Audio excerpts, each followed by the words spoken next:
Starting. Okay, hello. This is the Students for Criminal Justice Reform podcast. I am speaking today with Connecticut State Senator Gary Winfield. Pleasure to have you on the show, Senator Winfield.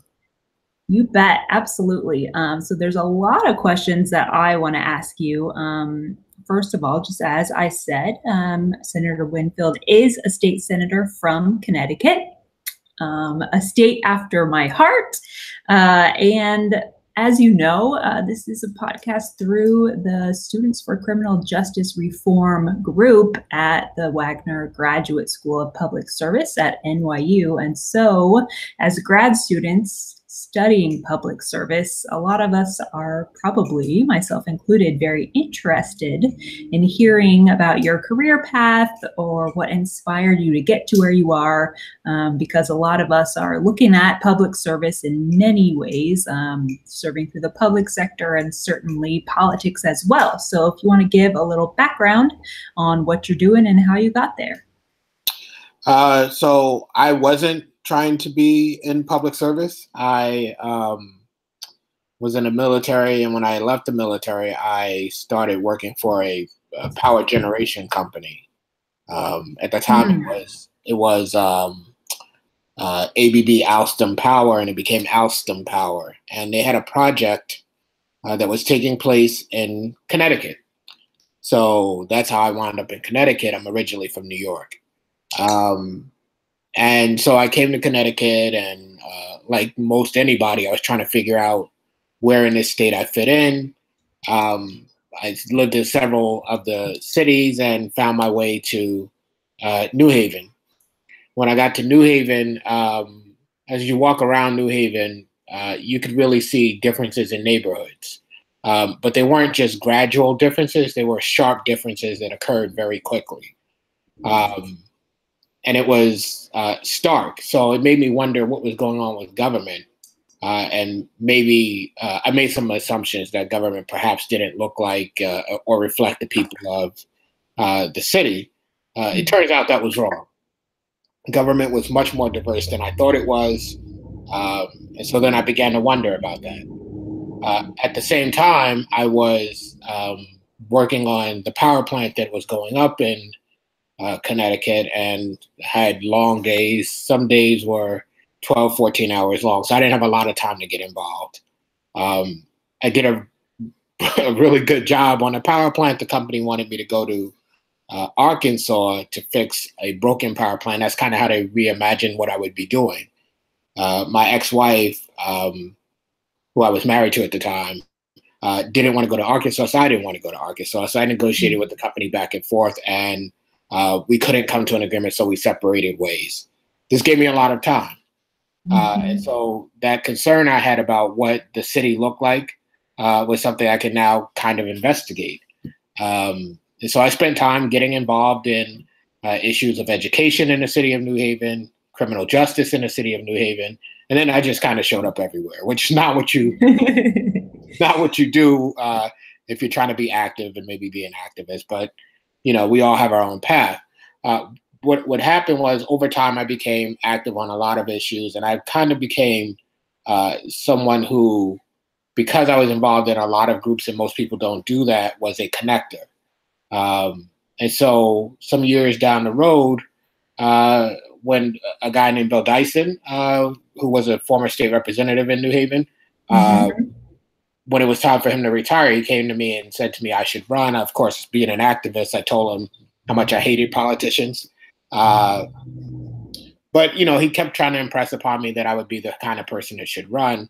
And then what happens is I was doing some work with some young people on the streets and some groups trying to deal with them. And there was a young man at a breakfast I went to who told a story about how his cousin, who was doing a lot of things on the streets, had kept him off the streets, but had gotten shot and killed the night before.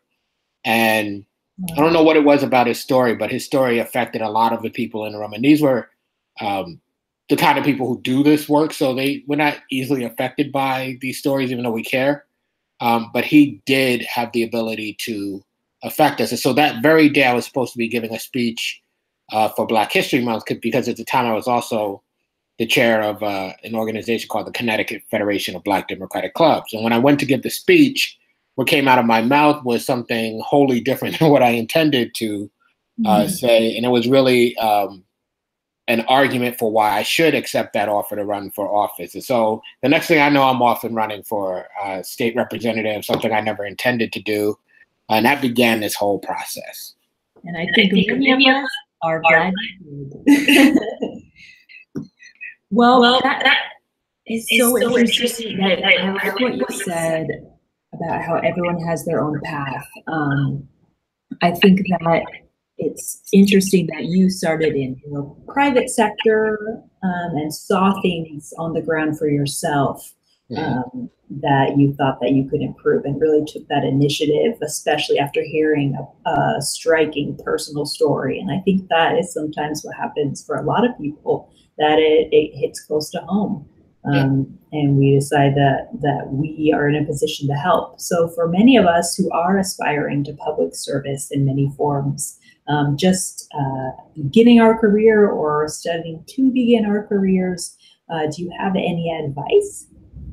Well, I would say one of the things that I've learned along the way, and it goes back to what you were just saying, is the power of story.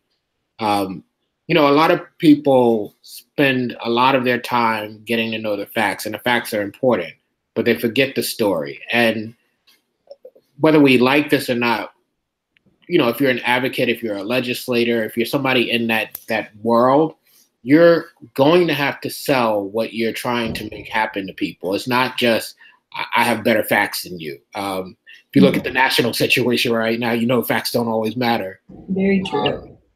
But telling a story in such a way that you can affect someone's heart, you can affect the emotional centers of the brain, that's what matters. I mean, look, there's a reason that commercials, when they want to sell you something, use babies and other things that short circuit everything for you.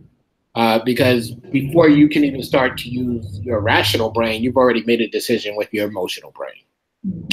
And so I tell people to invest in that story. To a degree, you have to learn to weaponize the story. And that doesn't mean make things up, but hone that story so that you can tell it well. And most of us don't know that, at least not initially. And even once we learn it, we say, well, I'm not a good storyteller, so I can't do that.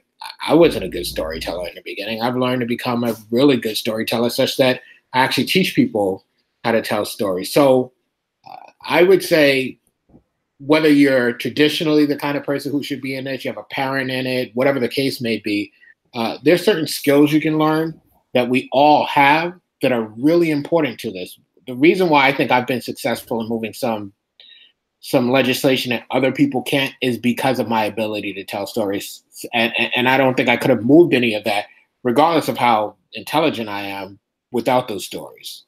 So let's talk about that. It's my understanding that as you are a young state senator, that you began a journey about ending the death penalty in Connecticut.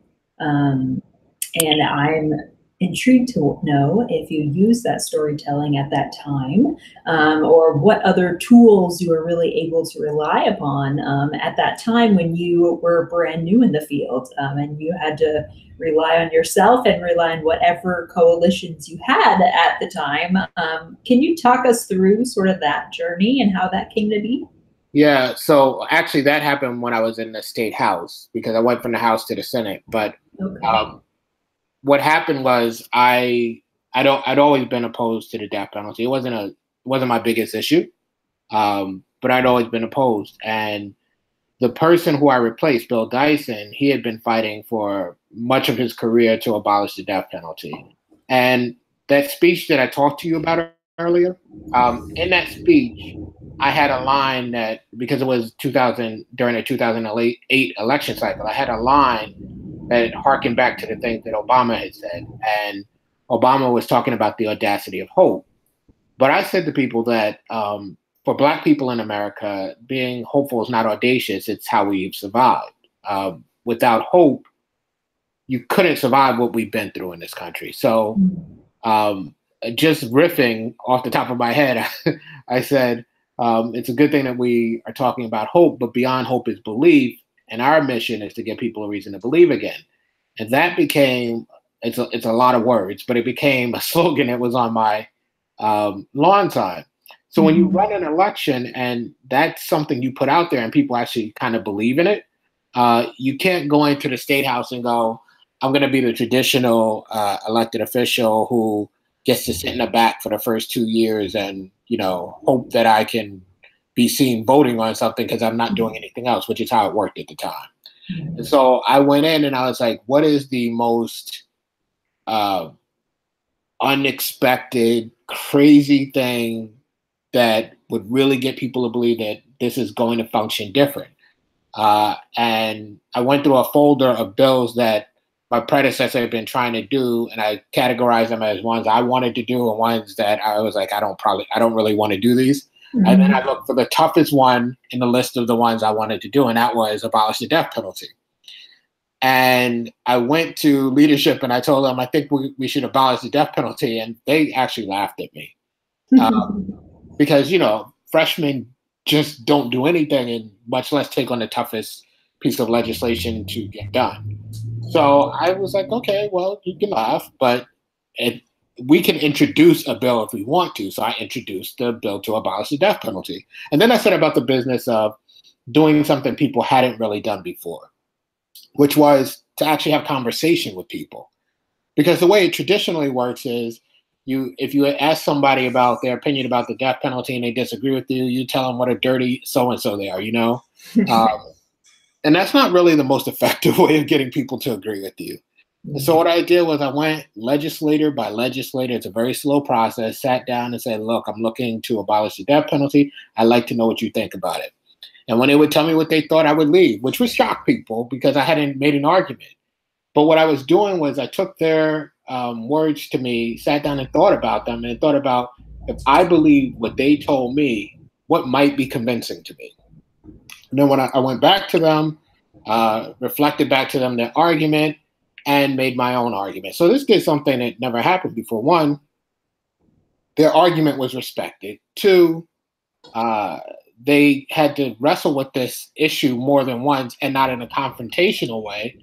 And what I discovered was there were legislators who had been walking around for a long time saying, I'm firmly against having a death penalty abolished, who were like, I know this sounds crazy, but maybe I haven't really thought deeply about this, because they never had to, because it was easy when someone's telling you what a jerk you are, what a bad guy you are. And so I slowly began to get momentum. And I'll tell you this, when I started this work, even the organizations that had existed before me doing the work of abolishing the death penalty were like, you're never going to get this done. And so it had never been out of the House. It had never gotten out of the Senate. And in that year, we got it out of both the House and the Senate for the first time. We went to the governor and she vetoed it. But, look, we had hit, we'd done something that had never been done before. And I was fortunate because, as I suggested to you, freshmen basically are invisible. But because I was crazy enough to find a way to push this, I was also allowed to be the person to defend the bill, which that was just a complete anomaly. And when I stood up to defend the bill, I did use story. And I talked about what would happen if someone committed a crime in my neighborhood and the experience of being here and why the death penalty really doesn't mean anything because of all of the history you have in America and race and a lot of stuff. And I'm not going to go deep into the story. And then I actually wound up crying during it. And it was something that I argued in a way that people don't traditionally argue. And people paid attention to that. And I think along with respecting people, the fact that it was clear that this wasn't just, someone's ticking off something on a long list, actually helped to move people.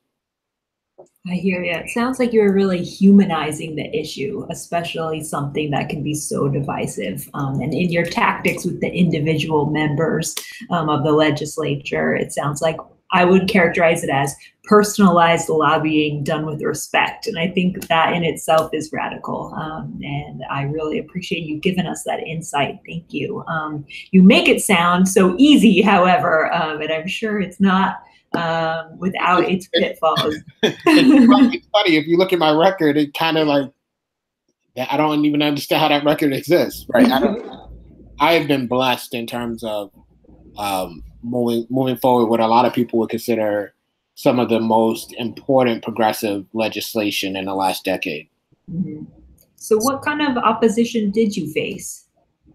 There was a lot of opposition. You know, there are people who are dug in on issues like the death penalty. They really believe that without the death penalty, crime is going to spike.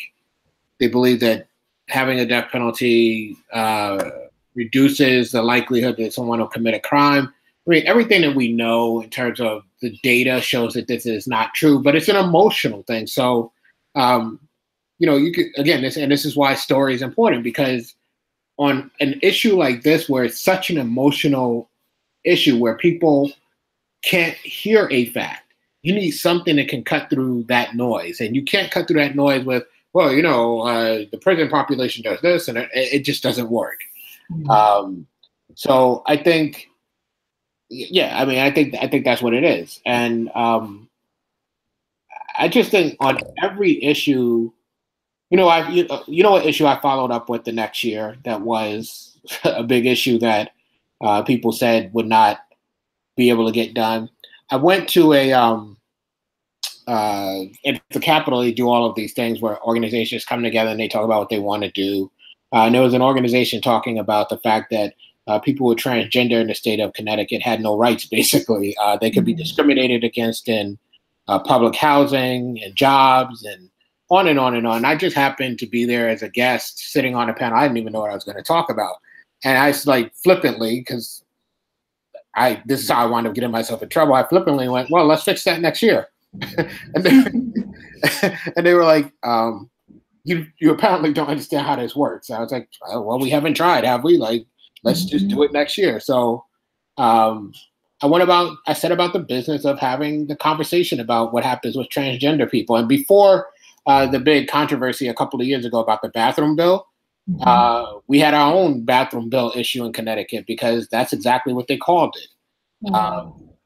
And even in a subsequent campaign in 2014, when I went from the House to the Senate in the special election, it came up again. And the opposition and some of the organizations that really had a problem with the fact that we had passed the bill to give rights to people who are transgender, put out pieces of literature that had, and I remember one in particular that had this little black girl holding a teddy bear. She was sitting down. And they had the shadow of somebody over her, and it said, Representative Winfield wants your women and girls to be raped in bathrooms. And I was like, wow. But, you know, I mean, so what? You know, I can take those hits, but those people now don't have to worry about, can they be discriminated against in ways that no one should be discriminated against. Right. I love that. Thank you so much. Sounds like the issues you are working on are the same issues nationally we're working on. And that's really local legislation, local politics at work. And so thank you for the work that you do.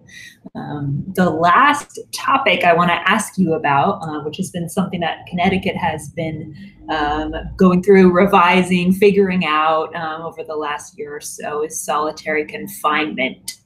So talking specifically about last congressional session, what were your goals going into it regarding solitary? So how the issue of solitary really came about, there's a national organization that has a cell, a mock cell that has the sound, the feel, everything. And people go in, you know, they go in, they walk around, they walk out. Well, they had this at the New Haven Public Library. And again, being kind of flip, I said, hey, you know what we should do? We should bring this to the Capitol so that when we run a bill, people will actually be able to see the cell. And everybody goes, have you seen this cell? There's no way you're going to get this in the Capitol. I was like, did we ask? You know, like, no, but it's never going in. Well, it went in. And it stayed there for 2 weeks. And, you know, like at the library and at other places, people would walk in and kind of look around and be like, okay, and walk out. And whenever I was there, I would say, well, why don't you stay in for a couple of minutes? And you would watch legislators say, I don't want to be in here. And then I realized it's uncomfortable for them. But how uncomfortable would it be if they saw somebody really experience it? So I went in and sat in there for a few hours and really did it more the way that, I mean, nothing's going to be that actual experience, but I did it more the way that it would be, right? I didn't take my cell phone in with me. I didn't take in a whole bunch of stuff. I just went in and sat there and went through an experience. And I think people could see on my face what it did to have that experience in a couple of hours. And I think when you had legislators who had their 4 or 5 minutes, maybe, experience, and then they watched somebody they knew and what it made them experience, they were uncomfortable with that. And so when we had the discussions about it, I would ask people, so if you can't do it for more than 3 minutes and watching me do it for 4 hours makes you feel really bad, how do we put people in a cell like this for 23 hours a day?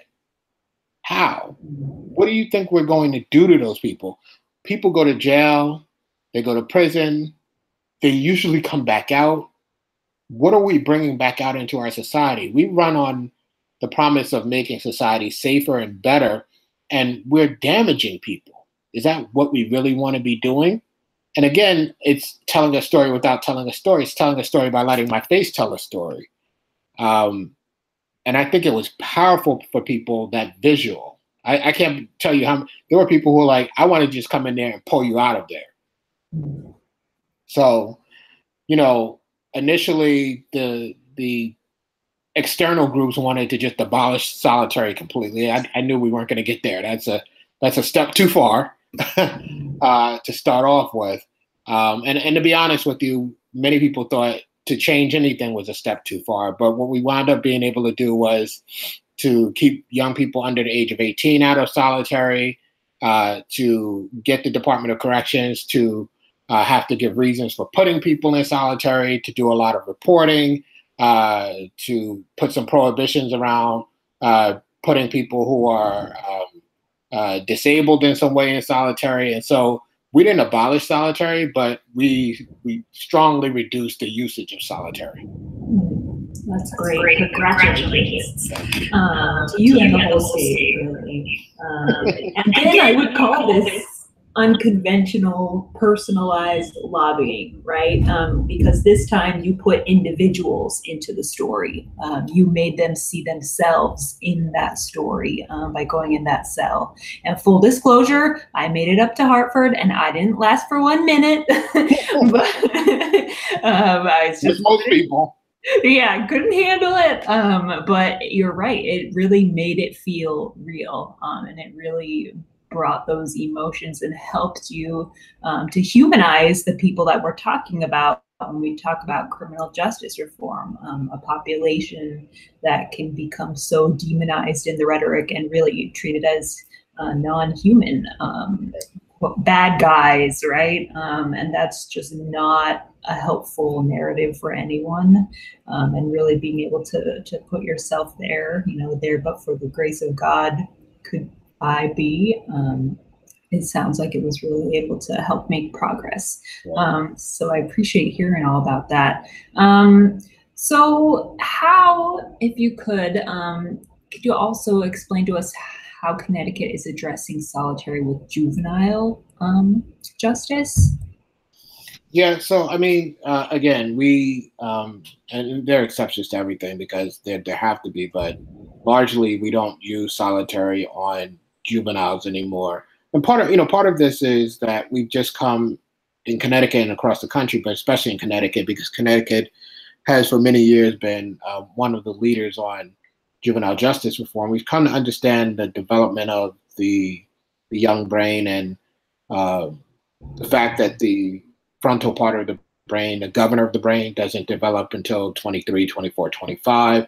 And so we revised just the complete approach that we have to juvenile justice in the state. And that's an ongoing thing. We have a JJPOC, juvenile justice. Its name has changed, so I always get the POC part wrong. But it's a juvenile justice committee that brings together people from our Department of Children and Family, our Department of Social Services, the justice system, the criminal system, and legislators, so that we're not just doing a bill because somebody heard of something, but that we're actually thinking through legislation. And we try to get to agreement. We don't always, but we're trying to make sure that we're at the leading edge of what it is to have a criminal justice system that unfortunately at times is going to have young people. And part of what we're trying to do is reduce the number of young people. We know that if they touch the system, they're likely to come back in.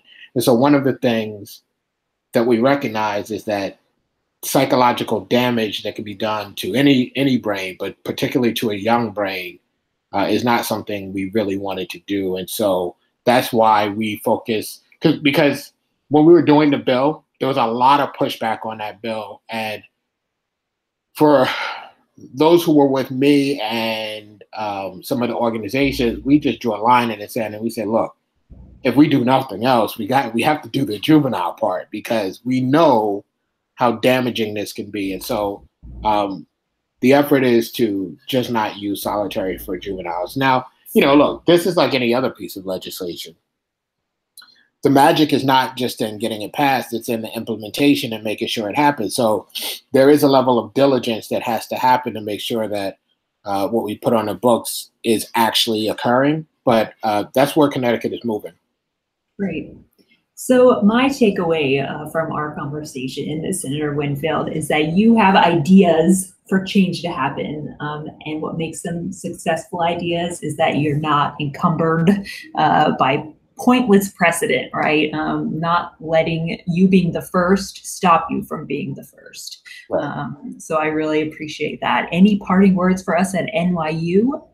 I would just say that if you have any young people or old people, it doesn't matter, who want to be advocates and are questioning their ability to do so, stop questioning it. There is no magic formula. I think if your heart is there and you pay attention to what others think, not so much just find yourself covered up in what you think and what you believe to be right. You pay attention to other people, you'll hear things differently and you'll respond differently. You might be more successful. And of course, I will always put in another plug for storytelling. Study the art of storytelling. Mm-hmm. It is invaluable. And if you don't have that tool, you might as well be going into war unarmed. And the work that you're doing, the work that I'm trying to do, is too important to go unarmed. Mm-hmm. Thank you so much. That's great advice. It has been such an honor speaking with you. This is State Senator Gary Winfield from Connecticut. We hope to talk to you again soon, and we wish you the best of luck in the coming session and beyond. Thank you. Absolutely.